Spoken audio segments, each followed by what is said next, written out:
There's a number in your bank account right now that you check more often than you'd like to admit. Maybe you check it every morning before you get out of bed. Maybe you check it before you buy groceries or fill up your gas tank or decide whether you can afford to go out with friends this weekend. And every time you look at that number, you do a quick calculation in your head without even realizing you're doing it. You're counting the days until your next paycheck and subtracting what you owe and what you need to spend. And somewhere in that calculation, you're measuring exactly how many days you are from complete panic. For most people, that number's 14. 2 weeks, one missed paycheck away from everything falling apart. This isn't about being irresponsible with money or living beyond your means or making poor financial choices. This is about something much deeper and much more universal. This is about living in what I call the paycheck prison, where you've built a life that requires perfect conditions to sustain itself, and anything less than perfect means the whole thing collapses. Let me tell you a story about a man who built a beautiful house on a foundation of sand. Every day he would wake up and admire his house and feel proud of what he'd constructed. The walls were strong and the roof was solid and everything inside was exactly as he wanted it. But the house had one fundamental problem that he tried very hard not to think about. It was built on sand, and sand shifts with every tide and every storm and every passing season. So the man developed a very specific routine to keep his house standing. Every morning, he would check the foundation and make tiny adjustments to compensate for the shifting beneath. If he missed even a single morning, if he slept in or got sick or simply forgot, the entire structure would begin to tilt and crack. His neighbors would ask him why he didn't just rebuild the house on solid ground, and he would explain that he couldn't afford to stop maintaining the current house long enough to build a new one. He was trapped in a cycle of constant maintenance on an inherently unstable foundation. And that's exactly what the paycheck prison feels like. You've built a life that costs exactly what you earn, sometimes slightly more, and the foundation of that life is the absolute certainty that a paycheck will arrive every 2 weeks like clockwork. Your rent or mortgage payment depends on it arriving on time. Your car payment depends on it. Your insurance depends on it. Your groceries and utilities and phone bill and internet and streaming subscriptions and student loans and credit card payments all depend on that paycheck arriving exactly when it's supposed to. And you've calibrated your entire existence around this rhythm so precisely that there's no room for error, no buffer for mistakes, no space for the unexpected.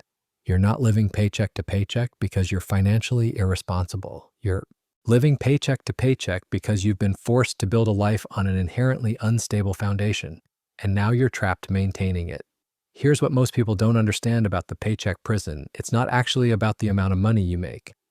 There are people earning $30,000 a year who live paycheck to paycheck, and there are people earning $300,000 a year who live exactly the same way. The prison isn't determined by your income level. It's determined by the gap between what you earn and what you've committed to spending. And more importantly, it's determined by having absolutely no cushion between those two numbers. You could be making 6 figures and still be 2 weeks from panic if you've built a 6-figure lifestyle with zero buffer. The trap works the same way regardless of the numbers involved. Let's talk about what actually happens in your body and your brain when you're living in this prison. Every time you think about money, which is probably multiple times per day, your brain releases cortisol. That's your stress hormone, the chemical designed to prepare your body for immediate danger. It's supposed to activate when you're facing an actual threat, something that requires a fight or flight response. But when you're in the paycheck prison, your brain interprets financial precariousness as a constant, ongoing threat. So the cortisol doesn't spike and then return to normal like it's designed to do. It stays elevated day after day, week after week, year after year. And chronic cortisol elevation does real damage to your body over time. It suppresses your immune system, which means you get sick more often and take longer to recover. It disrupts your sleep patterns, which compounds every other problem because now you're trying to manage financial stress while sleep deprived. It impairs your memory and decision-making ability, which ironically makes it harder to solve the very problem that's causing the stress in the first place. It accelerates aging at the cellular level. It increases inflammation throughout your entire body. It contributes to anxiety and depression. Your body is literally paying a physiological price for living in the paycheck prison, and that price compounds with every year you spend inside it. But the psychological cost might be even higher than the physical one. When you're 2 weeks from panic at all times, you can't actually think about the future in any meaningful way. You can't plan, you can't dream, you can't make long-term decisions, because all of your mental energy is consumed by managing the immediate present. You're in constant survival mode, and survival mode is incompatible with growth mode. You can't simultaneously be managing a crisis and planning for improvement. Your brain doesn't have the capacity to do both at once. So you get trapped in this strange paradox where the only way out of the paycheck prison requires thinking and planning that the prison itself makes impossible. You need to save money to create a buffer, but you can't save money because you're using every dollar just to maintain your current situation. You need to take risks to improve your income, but you can't take risks because you have no safety net to catch you if you fail. You need time and mental space to figure out a better path forward, but you have no time or mental space because you're constantly managing the stress of your current situation. And here's where it gets really insidious. The paycheck prison doesn't just trap you financially, it traps you professionally and personally as well. When you're 2 weeks from panic, you can't quit a job you hate because you need that paycheck arriving on schedule. You can't negotiate for better pay or conditions because you're terrified of rocking the boat and potentially losing your income source. You can't take time off to recover from burnout or deal with a family emergency because missing money means everything falls apart. You can't invest in education or training that might lead to better opportunities because you can't afford to reduce your income even temporarily. You can't start a business or pursue a passion project or take any kind of meaningful risk because risk requires a cushion. And you have no cushion, so you stay exactly where you are, doing exactly what you're doing, even if it's making you miserable, even if it's destroying your health, even if you can see clearly that this path leads nowhere good. You stay because the prison has made leaving impossible. Let's do some math to understand the actual architecture of this prison. Let's say you earn $4,000 per month after taxes. Your rent or mortgage is $1,500. Your car payment is $400. Insurance is $200. Student loans are $300. Credit card minimum payments are $200. Utilities are $150. Phone bill is $80. Internet is $70. Streaming services and subscriptions add up to maybe $50. That's $2,950 in fixed expenses that don't change regardless of what happens in any given month. You have $1,050 left for groceries, gas, clothing, medical expenses, household items, any kind of entertainment or social life, and ideally some amount of savings. But groceries for a family might be $600 a month. Gas might be $200. That leaves $250 for everything else, including the unexpected. And life is nothing but unexpected. The car needs repairs, someone gets sick and needs a doctor visit, a kid needs new shoes, a tooth breaks, the laptop dies. Something always comes up that costs more than the $250 you have left, which means you either use a credit card, which increases your fixed expenses for next month, or you simply go without, which has its own costs. This is how the prison maintains itself. There's no path to building a cushion because there's no money left over to cushion with, and without a cushion, you can never take the risks or make the moves that might actually change your situation. Now multiply this by years. You've been living this way for how long? 5 years? 10? 20? Every single month for years, you've been running this exact calculation, managing this exact stress, maintaining this exact balance. And what do you have to show for those years? You've survived. You've kept the house of cards standing.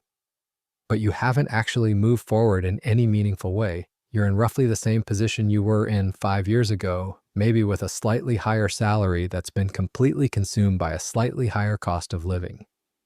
You've been running as fast as you can just to stay in the same place. This is what the paycheck prison does over time. It doesn't just trap you in a moment, it traps you in a decade.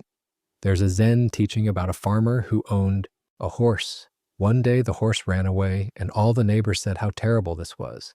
The farmer simply said, perhaps. A few days later, the horse returned and brought 3 wild horses with it. The neighbors said how wonderful this was. The farmer said, perhaps. Then the farmer's son tried to ride one of the wild horses and broke his leg.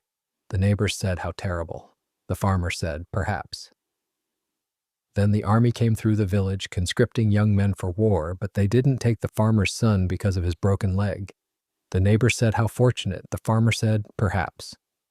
The point of the story isn't that good and bad don't exist. The point is that the farmer wasn't trapped by his circumstances because he maintained a perspective that allowed him to see beyond the immediate moment.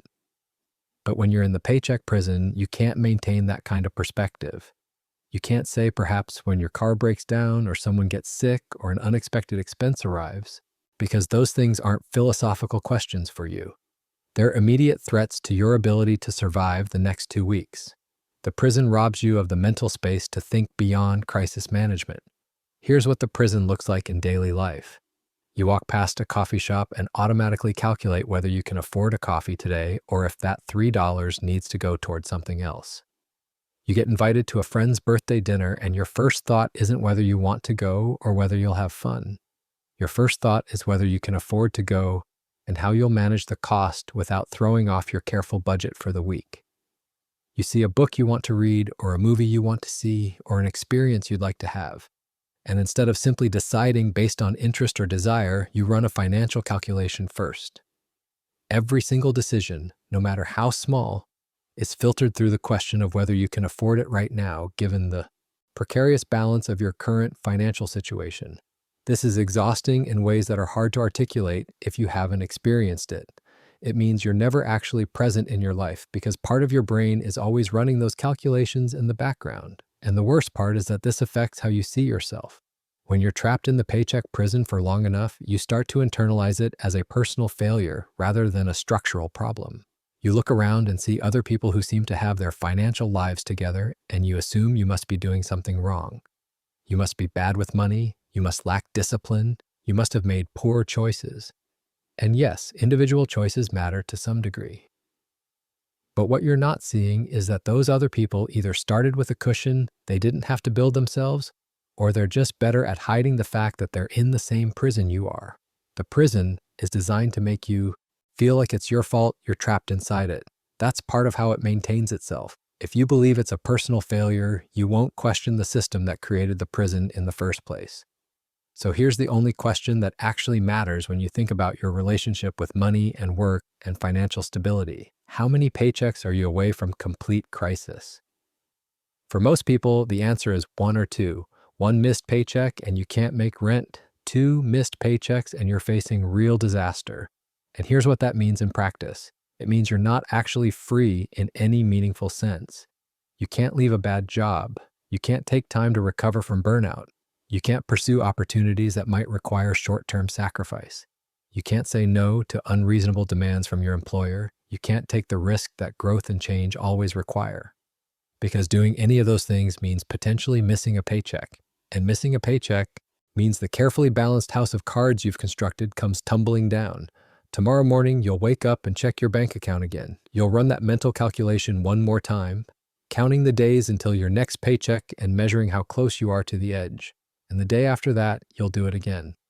And the day after that, unless something changes, you'll be running the same calculation for years, maybe decades, maintaining a life that requires absolute perfection to sustain itself. The question isn't whether the paycheck prison exists. You already know it does because you're living in it right now. The question is whether you can see the prison clearly enough to understand that it's not a personal failing. It's a structural trap that billions of people are caught in. And seeing it clearly is the first step toward finding a way out, because the paycheck prison isn't just about money. It's about the life you can't live because all your energy goes toward maintaining the life you're barely surviving.